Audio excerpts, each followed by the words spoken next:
اللهم صل وسلم وبارك عليك يا محمد وعلى اله وصحبه وسلم. ازيكم عاملين ايه؟ معاكم حفصه صابر من قناه ازاي بستفود. معلش بقى عذرا على صوتي. يلا الحمد لله، ادعوا لي يخف. معايا 100 جنيه عايزه اعمل بيها ايه؟ عايزه اقول لك جبت كل ده ما شاء الله ب 100 جنيه، بس زي ما قلت لك بعد العصر تنزلي خلاص، عشان الحاجه بتبقى متهوده شويه، بيبقوا عايزين يخلصوه على طول ويشيلوا الحاجه بتاعتهم. جبت عندي ال4 كيلو طماطم دي ب10 جنيه، طبعا دي الطريق تمام. انما جبت كيلو من الجامدة، الكيلو الواحد ب10 جنيه. طبعا شايفين الفرق. خلاص، حبة دي تجيبي دي، حبة تجيبي دي، براحتك خالص. انا بصراحة الاتنين هنزلهم تحت، فهحطهم في السبت بتاع الطماطم في قلب التلاجة. استخدم من دي او استخدم من دي، ما بتبقاش برضو بايظة يا جماعة، هي بتبقى يعني طيبة شوية عن التانية، لأن عندنا طماطم متفرزة ما شاء الله.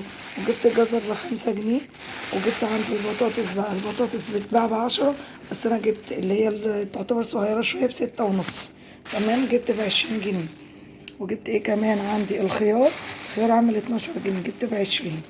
تمام، تخلي ليه بقى تستخدميه برضو الولاد تاكلوا كده. جبت البتنجان القمر ده عامل 6 جنيه ونص، فحلو جدا. والبتنجان ده عامل 8. دي برضو الفلفل عامل 12. تمام، عايزه اقول لك حلو جدا برضو. خلي ليه في منه الاحمر ده، يعني بصي السلطات الاحمر ده بيبقى حلو قوي. العسول ده بيبقى مسكر كده زي الفل. قمر حامي جدا لو تعملي بقى الدقه بتاعت السمك، البرطمان اللي مستغناش عنه. بس بصراحة اللي فرحت بيه قوي البتنجان ده ما شاء الله. تحشيه بقى، عايزة اقول لك تسلقيه وتعمليه مخلل، تقليه وتعمليه مخلل. اقول لك على طريقة سهلة قوي انك برضو تقليه وفي نفس الوقت ما تستخدميش زيت كتير.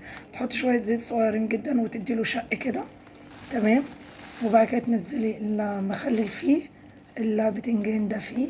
تمام كده، وتهدي النار عليه وتغطيه. عايزه اقول لك هيطلع معاكي زي الفل، قلبه ابيض وهيبقى حلو قوي. اديله شقه واحد بس كده، جربي كده وهتدعيلي.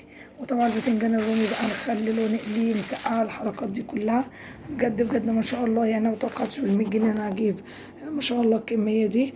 حاجه حلوه، حاجه يعني حاجه استفاد منها، وكان اقعد بيها اسبوع 10 ايام. فاتمنى انتوا تجربوا، الطريقه سهله وبسيطه. باي باي.